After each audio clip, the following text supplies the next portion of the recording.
If you've got some jam sitting in your fridge, maybe you made it from my last video, and you don't know what to do with it other than toast, then this one's for you. Today I'm going to share 3 cozy, delicious recipes that will use up your homemade or store-bought jam. To start with, we're going to make some buttery, warm pancakes with some sweet strawberry coulis. Let's get into it.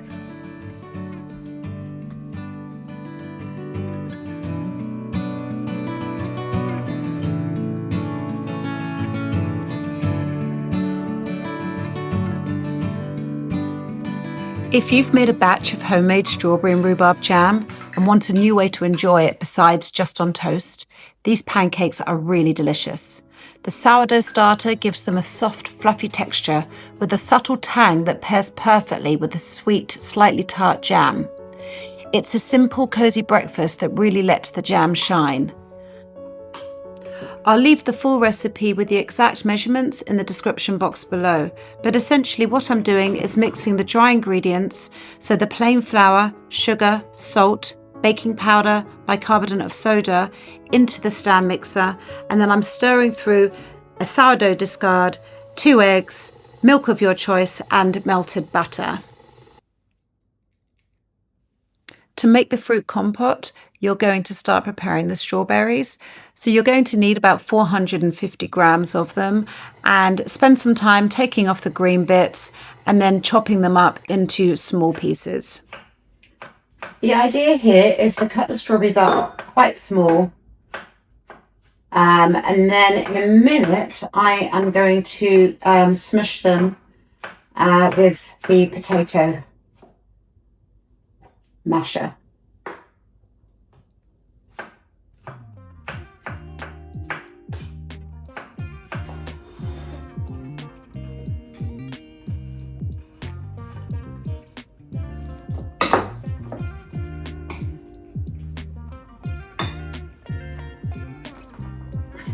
It's harder than it looks, but just press them down, and you're not trying to make it into a puree because it's nice to have the chunks of strawberries there. Of course you could make it into a puree if you'd rather, but I quite like the chunks of strawberries. So I'm just going to leave it there. So this is what you're looking for, this kind of slightly rough, mushy strawberries.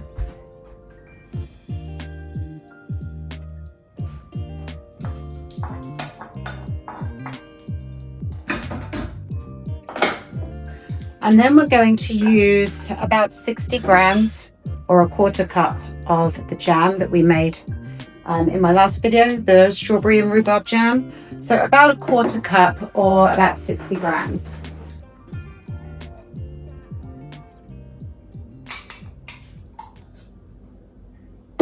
I've done a little bit more there. I've done about 70 grams, but about 60 to 70 grams. About 50 mils of water.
This next recipe is really delicious.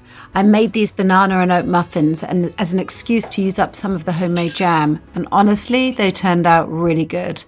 They're soft, they're not too sweet, and the little pocket of jam in the middle makes them feel like a real treat. I'll leave the recipe linked in the description box below, but essentially I'm mixing the dry ingredients and the wet ingredients. These muffins are perfect for lunchboxes and days out this summer, and a perfect way to enjoy your homemade strawberry and rhubarb jam.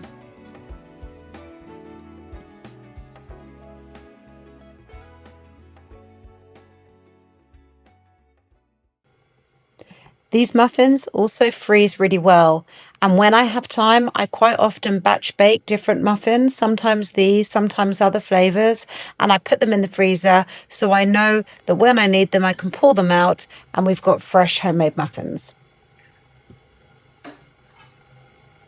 Don't be afraid of giving these as a breakfast item this summer because they're essentially made of really good ingredients. There's bananas, oats, jam, eggs, milk, flax seeds, all really healthy, nourishing ingredients that you can feel good about giving your children this summer.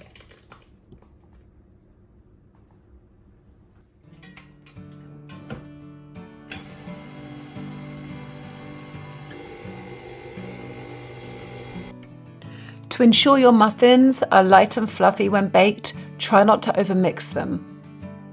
When you're putting the batter into the cases, you don't want to be using all of it initially because you're going to be layering up the jam and the batter.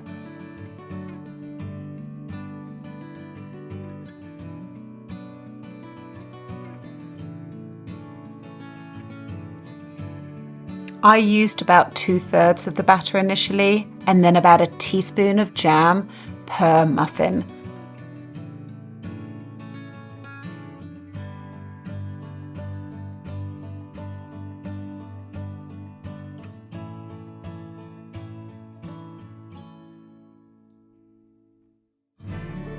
And then you're going to use the remainder of the batter to put on top of the jam, like you're making a jam sandwich.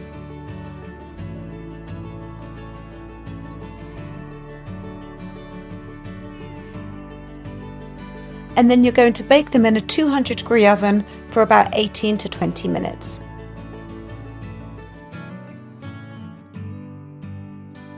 Sprinkle with some oats, serve with a dollop of cream or extra jam, or just enjoy as is with some fruit and yogurt.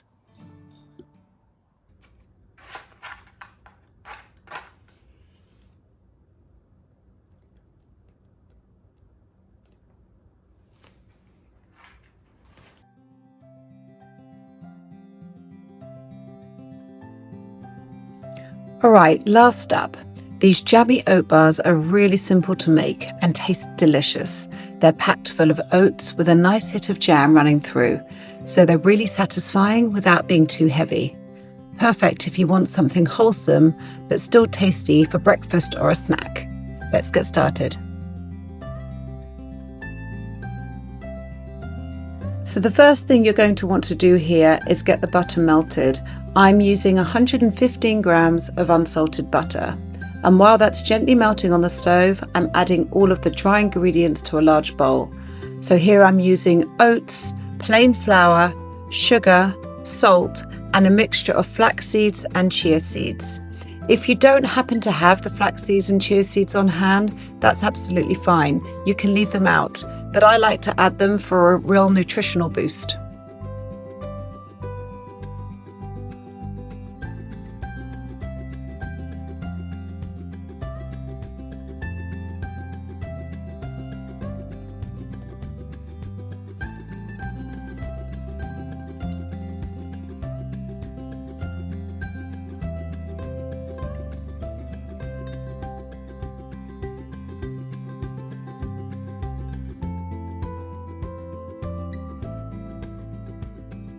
Next, you're going to stir all your dry ingredients together before adding your butter and milk and stirring to combine well.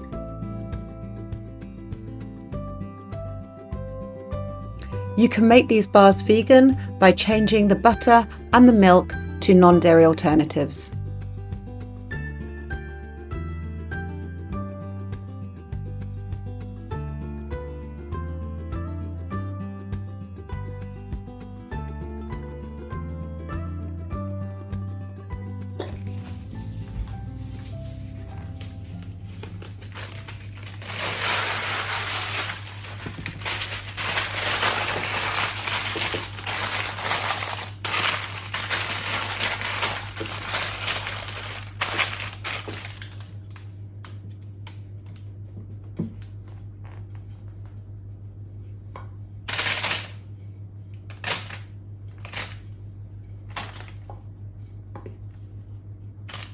Add your mixture to your lined baking dish. I've used a square dish here, and then gently press the mixture down using your hand.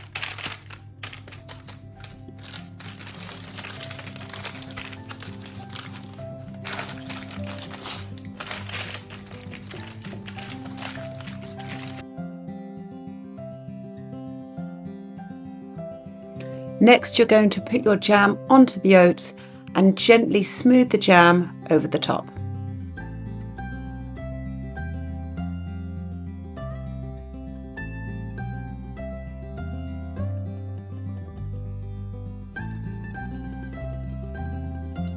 Lastly, add the remainder of your oats and press them down into the jam mixture. Because it's a bit sticky, I chose to use some parchment paper folded up so I could press the oats firmly down into the jam.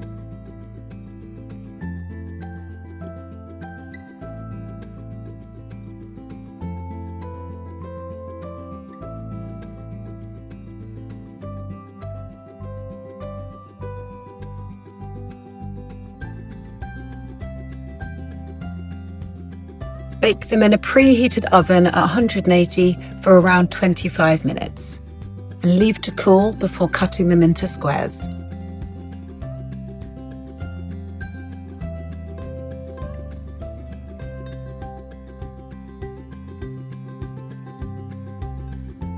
Store these bars in an airtight container for around 3 days, or you can put in the fridge and they'll last for up to a week.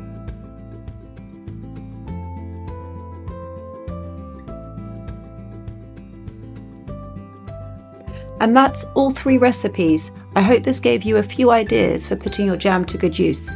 If you try any of them, let me know in the comments. I'd really love to hear how they turned out. Don't forget to like and subscribe if you enjoyed the video, and I'll see you in the next one.